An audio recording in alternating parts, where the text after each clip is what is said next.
بسم اللہ الرحمن الرحیم الحمد للہ والصلاة علی اہلہ اما بعد۔ کتاب نمبر 66 کتاب فضائل القرآن، اس کے 7 ابواب مکمل ہوئے۔ 8واں باب ہے باب القراء من اصحاب النبی صلی اللہ تعالی علیہ وسلم، یعنی نبی پاک صلی اللہ تعالی علیہ وسلم کے صحابہ کرام میں قراء کون تھے۔ سب سے پہلے تو یہ سمجھیے کہ یہ جو اصطلاح ہے قاری کی، ہم جس زمانے میں ہیں اس زمانے میں قاری کی اصطلاح عمدہ قرآن پڑھنے والے کے لیے استعمال ہوتی ہے۔ اس کے برخلاف صحابہ کرام کے دور میں قاری کی اصطلاح الفاظ قرآن اور معانی قرآن کے ساتھ دلچسپی رکھنے والے کو قاری کہا جاتا تھا، یعنی الفاظ قرآن بھی عمدگی کے ساتھ ادا کرتا ہو اور معانی قرآن میں بھی مہارت رکھتا ہو، ایسے شخص کو حضرات صحابہ کرام قاری کہتے تھے۔ اسی طرح جو حفاظ ہوتے تھے ان کو بھی قراء کہا جاتا تھا۔ میں نے آپ کو بتلایا کہ حضرات صحابہ کرام کے دور میں، یعنی حضرت نبی پاک صلی اللہ تعالی علیہ وسلم ابھی حیات ہے، اس وقت 10,000 صحابہ نے قرآن مجید حفظ کر رکھا تھا۔ اس لیے آگے جو روایتیں آئیں گی ان روایتوں میں ہمیں یہ سمجھنا ہوگا، کچھ روایتیں ایسی ہوگی جس سے یہ سمجھ میں آئے گا آپ کو کہ جب کہ 10,000 صحابہ کرام حفاظ میں سے تھے تو یہاں تو 4 کا ذکر ہو رہا ہے۔ یہ حدیث آگے آئے گی تو آپ کو بات سمجھاؤں گا۔ دیکھیے سب سے پہلے حدیث نمبر ہے 4999، اس میں مسروق رحمۃ اللہ تعالی علیہ نے عبداللہ ابن عمر اور عبداللہ ابن مسعود رضی اللہ تعالیٰ عنہ کا تذکرہ فرمایا ہے۔ فرماتے ہیں کہ عبداللہ ابن عمر فرمایا کرتے تھے کہ میں عبداللہ ابن مسعود سے بہت زیادہ محبت کرتا ہوں۔ کیوں؟ اس لیے محبت کرتا ہوں کہ میں نے نبی پاک صلی اللہ تعالی علیہ وسلم کو یہ کہتے ہوئے سنا ہے کہ تم قرآن مجید 4 افراد سے حاصل کرو۔ نمبر 1 عبداللہ ابن مسعود سے، نمبر 2 سالم، نمبر 3 معاذ اور نمبر 4 ابی بن کعب رضوان اللہ تعالی علیہم اجمعین۔ ان 4 کا تذکرہ اس لیے ہے، میں نے کہا کہ بڑے بڑے قراء موجود تھے، ان 4 کا تذکرہ خاص کر اس لیے کیا کہ ان کا قرآن کریم کے ساتھ شغف زیادہ تھا، دلچسپی ان کو قرآن مجید کے ساتھ زیادہ تھی، اس لیے ان کا تذکرہ فرمایا، دوسروں کی نفی مقصود نہیں ہے۔ اسی طرح 5000 نمبر کی جو حدیث ہے اس میں بھی عبداللہ ابن مسعود رضی اللہ تعالیٰ عنہ کی فضیلت بیان کی گئی ہے۔ حضرت شقیق ابن سلمہ فرماتے ہیں کہ عبداللہ ابن مسعود رضی اللہ تعالیٰ عنہ نے ایک مرتبہ ہمیں خطبہ دیا اور یہ کہا کہ میں نے حضور پاک صلی اللہ تعالیٰ علیہ وسلم کے منہ مبارک سے 70 سے زائد صورتیں لی ہیں، اور پھر آگے عجیب بات بیان فرماتے ہیں کہ اصحاب رسول جانتے ہیں کہ میں ان میں سب سے زیادہ اللہ کی کتاب کو جاننے والا ہوں، لیکن پھر آگے تواضعاً فرماتے ہیں لیکن اس کا یہ مطلب نہیں کہ میں ان میں سب سے بہتر بھی ہوں، ہاں سب سے زیادہ جانکار بھی ہوں۔ آپ کے دماغ میں سوال ہوگا، ایک طرف کہتے ہیں میں سب سے زیادہ جانکار ہوں اور پھر کہتے ہیں میں ان میں بہتر بھی نہیں ہوں۔ یہ اس لیے کہا جاتا ہے تاکہ لوگ ان سے استفادہ کرے، فائدہ اٹھائے۔ بعض مرتبہ کہنا پڑتا ہے کہ بھائی میں مفتی ہوں، بعض مرتبہ یہ کہنا پڑتا ہے میں عالم ہوں، بعض مرتبہ یہ کہنا پڑتا ہے میں قاری ہوں۔ اگر آپ نہیں کہیں گے تو کوئی آپ سے استفادہ نہیں کرے گا، اس لیے بعض مرتبہ کسی پس منظر کے تحت، کسی واقعے کے تناظر میں آپ کو بولنا پڑتا ہے کہ میں سب سے زیادہ جانکار ہوں، میں عالم ہوں، میں مفتی ہوں، میں قاری ہوں۔ بہرحال پھر اس کے بعد کی جو حدیث ہے اس میں بھی عبداللہ ابن مسعود رضی اللہ تعالیٰ عنہ کی فضیلت بیان کی گئی ہے، اس کا نمبر ہے 5001۔ کیا ہے؟ علقمہ فرماتے ہم لوگ مقام حمص میں تھے، عبداللہ ابن مسعود رضی اللہ تعالیٰ عنہ نے سورہ یوسف کی تلاوت کی، ایک صاحب وہاں کھڑے تھے، انہوں نے اعتراض کیا اور کہا کہ اس طرح قرآن مجید نازل نہیں ہوا ہے۔ حضرت عبداللہ بن مسعود رضی اللہ تعالیٰ عنہ خفا ہو گیا، فرمایا ارے میں نے اللہ کے رسول کے سامنے یہ صورت پڑھی تھی، اللہ کے رسول صلی اللہ تعالیٰ علیہ وسلم نے تحسین فرمائی تھی اور کہا تھا احسنت، بہت اچھا پڑھا۔ عبداللہ بن مسعود جب آگے بڑھے تو اس کے منہ سے شراب کی بو آ رہی تھی۔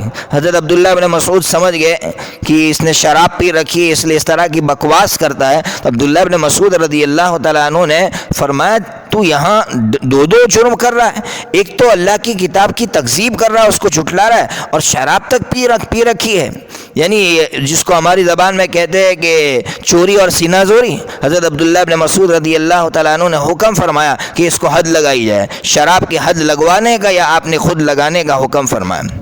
بہرحال اس سے معلوم ہوتا ہے کہ عبداللہ ابن مسعود رضی اللہ تعالیٰ عنہ کا کیا مقام تھا۔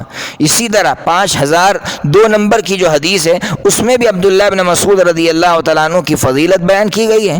کیا فرماتے ہیں کہ قرآن مجید کہاں نازل ہوا اس کا سب سے زیادہ علم مجھے تھا۔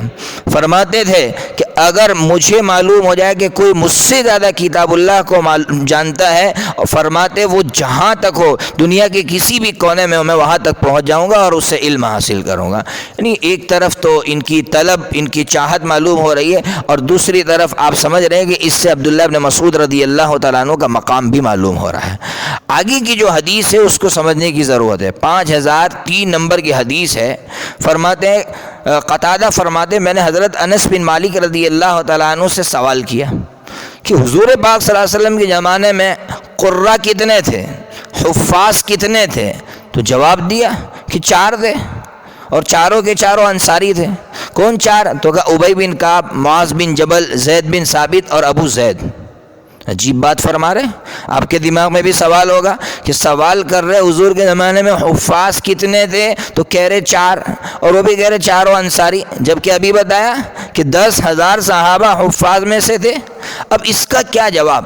اس کو سمجھنے کی ضرورت ہے۔ اس کا جواب حافظ ابن حجر عسقلانی رحمۃ اللہ علیہ نے فتح الباری میں دیا، بہت پیارا جواب دیا ہے۔ حضرت فرماتے اصل میں حضرت انس بن مالک رضی اللہ عنہ نے یہ جو بات کہی ہے ایک بیک گراؤنڈ کے تحت، ایک پس منظر کے تحت کہی ہے۔ کیا پس منظر ہے اس کو سمجھیے۔ قبیلے اوس اور قبیلے خزرج، یہ 2 بڑے بڑے قبیلے تھے، دونوں کے درمیان میں ایک مرتبہ مفاخرہ ہوا۔ مفاخرہ کہتے آپس میں فخر کی باتیں کرنا، اپنے اپنے قبیلے کی بڑی باتیں بیان کرنا۔ تو مفاخرہ ہوا تو ظاہر سی بات ہے مفاخرے میں باتیں آتی ہے، نہیں تو اس وقت قبیلے اوس نے یہ کہا قبیلے خزرج سے کہ ارے ہمارے پاس ایسے 4 آدمی ہیں جو تمہارے پاس موجود نہیں ہیں۔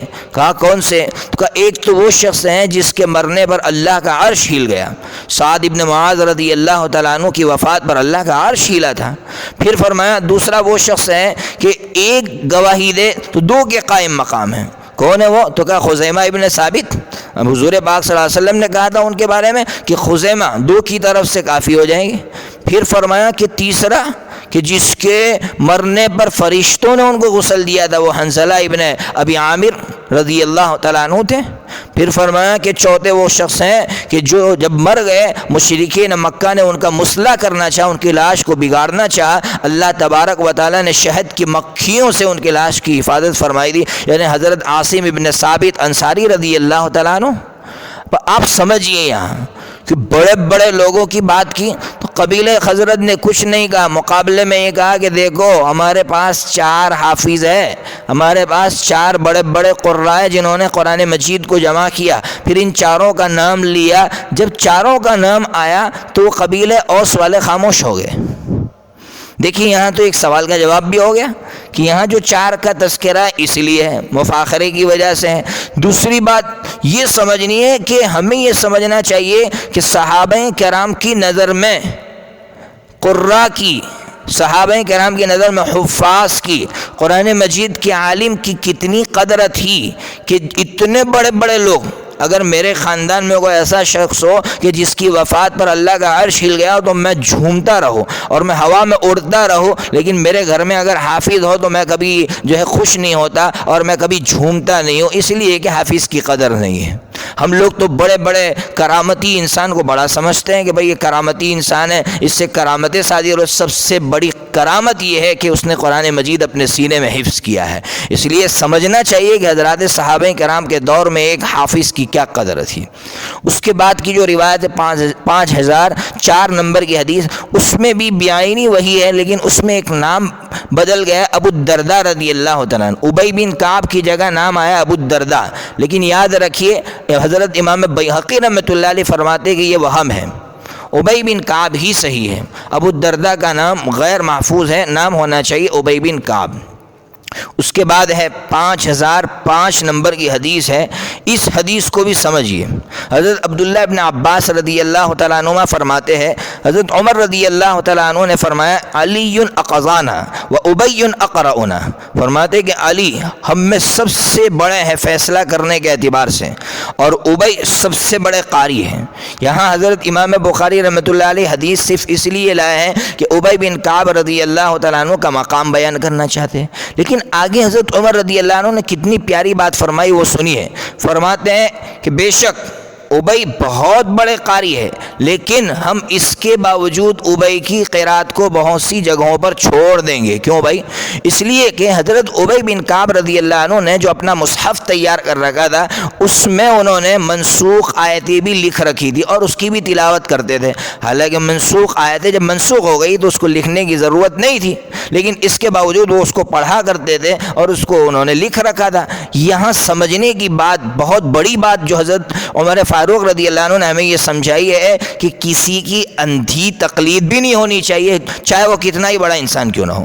کل میں نے سبق میں یہ بتایا تھا کہ بڑوں پر تنقید مت کرو، یعنی بڑوں کی کوئی رائے ہے تو اس پر تنقید نہیں کرنا چاہیے، ہمیں اپنے کام میں لگے رہنا چاہیے، لیکن اس کا یہ بھی مطلب نہیں ہے کہ اگر ہمیں یقین کے ساتھ معلوم ہے کہ بڑا غلطی پر ہے، اس کے باوجود ہم اس کی اندھی تقلید کریں، اسلام اس کی بھی اجازت نہیں دیتا۔ اس لیے اس دور کے اندر ہم نے دیکھا کہ بہت بڑے لوگ ہیں، ہم انکار نہیں کرتے، لیکن ان سے بڑی بڑی علمی غلطیاں ہوئی ہیں، اس کے باوجود ہم صرف ان کے بڑا ہونے کی وجہ سے ان کی اندھی تقلید کریں، اسلام اس کی اجازت نہیں دیتا، مزاج اسلام اس کی اجازت نہیں دیتا۔ سیدنا عمر فاروق رضی اللہ تعالیٰ عنہ جیسا شخص جن کو اللہ تعالیٰ نے عجیب و غریب فراست عطا فرمائی تھی، وہ ہمیں یہ سبق دے رہے، کاش امت اعتدال پر آ جائے، نہ کسی کے پیچھے پڑ جائے اور نہ کسی کی اندھی تقلید میں اس طرح امت گمراہ ہو جائے کہ افسوس ہوتا ہے کہ بڑے بڑے لوگ جو ہیں کسی کی اندھی تقلید میں ایسی غلط بات کہہ جاتے ہیں کہ پھر ایسا لگتا ہے کہ ان کا عالم ہونا بھی بیکار تھا۔ اللہ تبارک و تعالیٰ سے دعا کرتے ہیں کہ اللہ تبارک و تعالیٰ نے اسلام کو معتدل مذہب بنایا، اللہ ہمیں ایسی معتدلانہ سوچ بھی عطا فرمائے۔ وآخر دعوانا الحمد للہ رب العالمین۔